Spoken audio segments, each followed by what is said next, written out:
السلام علیکم ناظرین، ایک مرتبہ پھر ہم آپ کی خدمت میں رمضان اسپیشل شو کی چوتھی نشست لے کر حاضر ہوئے ہیں، یعنی کہ ایپیسوڈ 4 لے کر حاضر ہوئے ہیں۔ اور آج کے جتنے بھی جوان ہیں وہ یہ جاننا چاہ رہے ہیں کہ مکمل ارکان نماز کیا ہے اور اس کی قسمیں کتنی ہیں۔ آغا آج ہمارے ویورز کو آپ بتائیں کہ مکمل ارکان نماز کیا ہے اور اس کی کتنی قسمیں ہیں۔ اعوذ باللہ من الشیطان الرجیم، بسم اللہ الرحمن الرحیم، الحمد للہ رب العالمین، الصلاة والسلام علی اشرف الانبیاء والمرسلین وعلی اہل بیت النبوہ ومعدن الرسالہ، اما بعد۔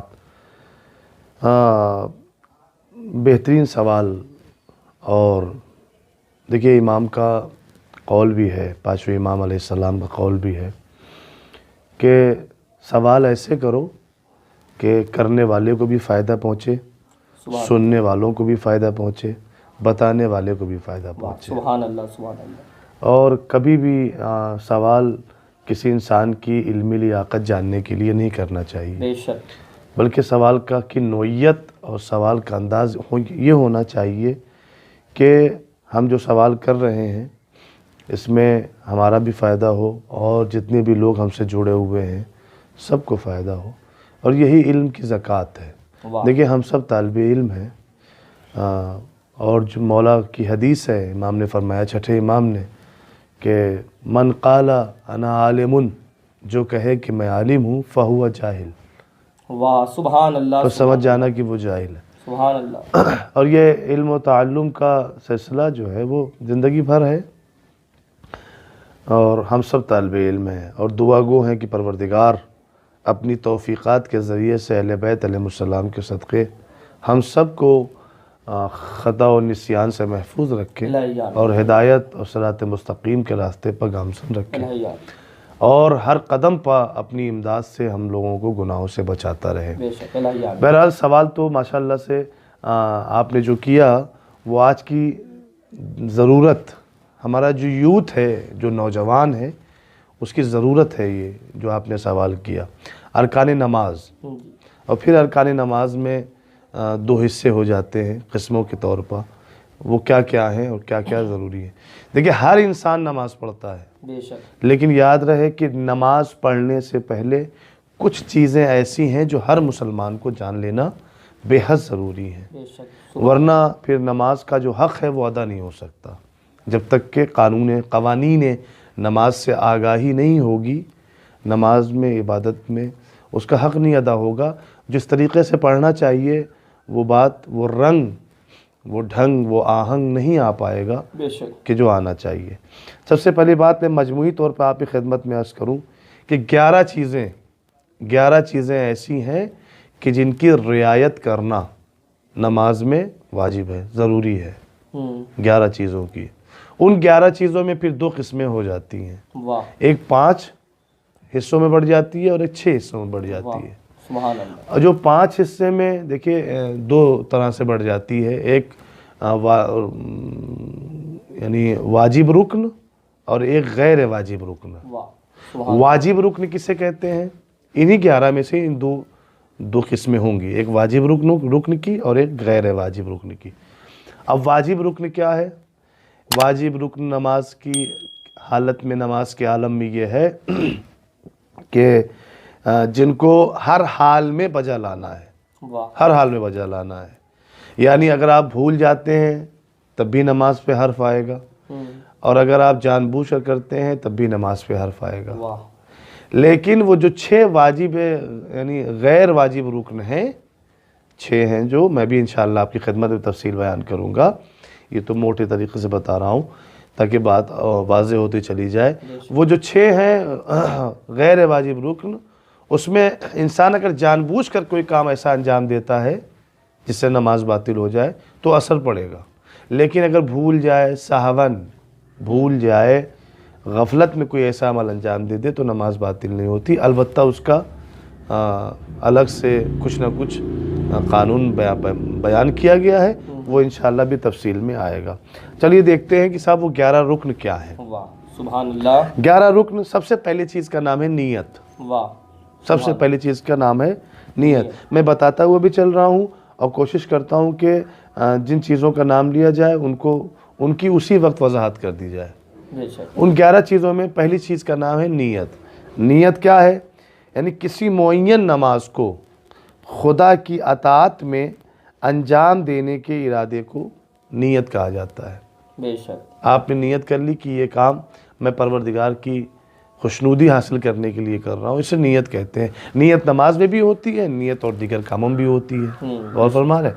تو دونوں کسی بھی چیز میں جو اللہ سے تعلق رکھتا ہو، جو عبادت میں شمار ہوتا ہو جو کام، اور اس میں نیت کی جائے، اسی ارادے کا نام نیت ہے. نیت ہے. سبحان. نیت ہے. پھر دیکھیں آپ صاحب، یہ تو ایک ہو گیا. نمبر 2 قیام. قیام کیا ہے؟ تکبیرۃ الاحرام اور قرات کے دوران نیز رکوع سے پہلے مکمل کھڑا ہونا نماز میں واجب اور رکن ہے. مثلا آپ نے نیت کی، نیت کے بعد آپ کے جسم میں راشا نہیں ہونا چاہیے، آپ کا جسم متحرک نہیں ہونا چاہیے، بالکل سائلنٹ کھڑے ہو جائیے. جب آپ نیت کے بعد پہلا اللہ اکبر کہنے جا رہے ہیں، اسی کا نام تکبیرۃ الاحرام ہے. تو اس میں پھر آپ کو حرکت نہیں کرنی ہے. قیام اسی صورت کا نام ہے. نیت کے بعد قیام واجب ہے. یہ 2 چیزیں بیان کی میں نے آپ کو. پھر اس کے بعد قرات. نمبر 3 پر قرات آتی ہے. دیکھیے قرات کے 2 معنی ہیں. قرات پڑھنے کو بھی کہتے ہیں، اور قرات جس زبان میں جو لفظ آپ ادا کر رہے ہیں اس زبان کے مطابق اور صحیح طریقے سے ادا کرنے کا نام ہے. اب قرات اگر عمومی معنوں میں آپ لے لیں تو یہ ہے کہ سورہ حمد اور اس کے بعد ایک اور سورہ جو بھی پڑھنا چاہے سورہ کوثر پڑھنا چاہے سورہ توحید پڑھنا چاہے یا کوئی بھی سورہ پڑھنا چاہے، ان 2 سوروں کا تلاوت کرنے کا نام قرات ہے. اور قرات اس معنی میں بھی ہے کہ صحیح طریقے سے سورہ حمد کو یاد رکھے، صحیح طریقے سے سورہ کوثر ہو، سورہ توحید ہو، سورہ نصر ہو، جو بھی سورہ پڑھے صحیح ادائیگی، صحیح تلفظ اس کا ہونا چاہیے. سبحان اللہ. قرات تھی ہے. اب اس کے بعد ذکر کا نمبر آتا ہے. ذکر دیکھیے، ذکر 2 طرح کا ہے. ایک ذکر جو رکوع کے عالم میں ہوتا ہے، اور ایک ذکر جو سجدے کے عالم میں ہوتا ہے. غور فرما رہے ہیں؟ سبحان ربی العظیم و بحمدہ، سبحان ربی الاعلی و بحمدہ، یہ ذکر ہے، یہ بھی واجب ہے. ذکر کے بعد ایک اہم چیز کا نام ہے ترتیب. یوں تو ساری چیزیں اہم ہیں. ترتیب کیا چیز ہے؟ ترتیب جو نماز میں جو قوانین رکھے گئے ہیں کہ پہلے نیت ہوگی، پھر تکبیرۃ الاحرام ہے، اللہ اکبر، پھر ذکر، پھر اس کے بعد جو ہے قرات ہے، پھر ذکر ہے، یہ ہے وہ ہے. اس اعتبار سے رکوع ہے، پھر سجدہ ہے، پھر تشہد ہے، پھر سلام ہے. ٹھیک ہے؟ اسی ترتیب کے اعتبار سے ساری عبادتیں کرنا ہے. لیکن اگر کوئی یہ چاہے کہ پہلے ہم سجدہ کر لیں بعد میں رکوع کریں تو ایسا نہیں ہو سکتا. کوئی یہ چاہے کہ ہم نماز کی جو ترتیب ہے، نماز کی ترتیب اسے بدل دیں، جو چیز پہلے اسے آخر میں کر دیں، جو چیز آخر ہے اس کے بعد نہیں. ترتیب جو رکھی ہے شریعت نے، اسی ترتیب کے مطابق نماز پڑھنا ضروری ہے. غور فرمائیے. ترتیب کے بعد پھر ایک چیز آتی ہے موالات. موالات کسے کہتے ہیں؟ یعنی جو عمل آپ انجام دے رہے ہیں نماز میں، ایک عمل کے انجام دینے کے بعد دوسرے عمل کو انجام دینے سے پہلے دونوں کے درمیان فاصلہ نہیں ہونا چاہیے. پے در پے، اسٹیپ بائی اسٹیپ. ایک عمل آپ نے انجام نیت کی تو فوراً اللہ اکبر. معلوم یہ ہوا کہ نیت 1 منٹ پہلے کی اور اللہ اکبر 1 منٹ بعد کریں، جی نہیں، موالات ختم ہو جائے گا.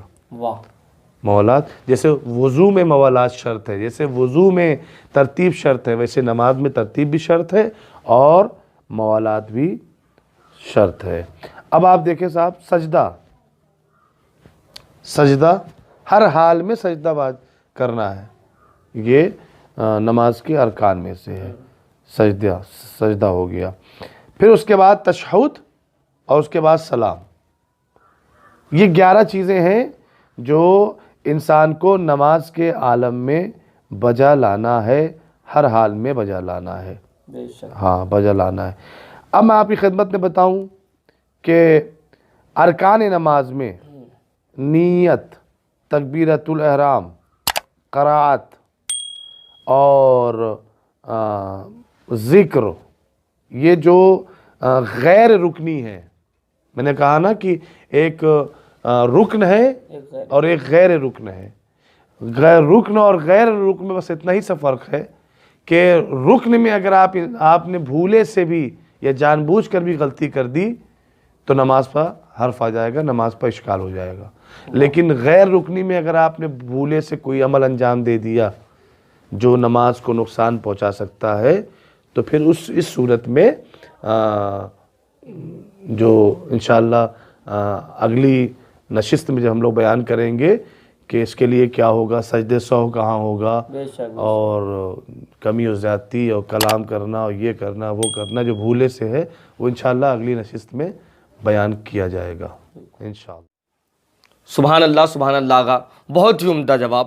اور ہمیں امید ہے کہ سارے ناظرین اس سے فیضیاب ہوئے ہوں گے اور ہر کسی کو اس سے کچھ نہ کچھ سیکھنے کو ضرور ملا ہوگا. کچھ نہیں بلکہ بہت کچھ سیکھنے کو ملا ہوگا. اور انشاءاللہ آغا نے جیسا کہا ہے کہ انشاءاللہ آنے والی جو ویڈیو ہوگی اس میں ہم جو بھی بات رہ گئی ہیں انشاءاللہ ہم اگلی ویڈیو میں لے کر حاضر ہوں گے. تب تک کے لیے خدا حافظ. انشاءاللہ پھر ملتے ہیں کل دن میں 2 بجے. اپنا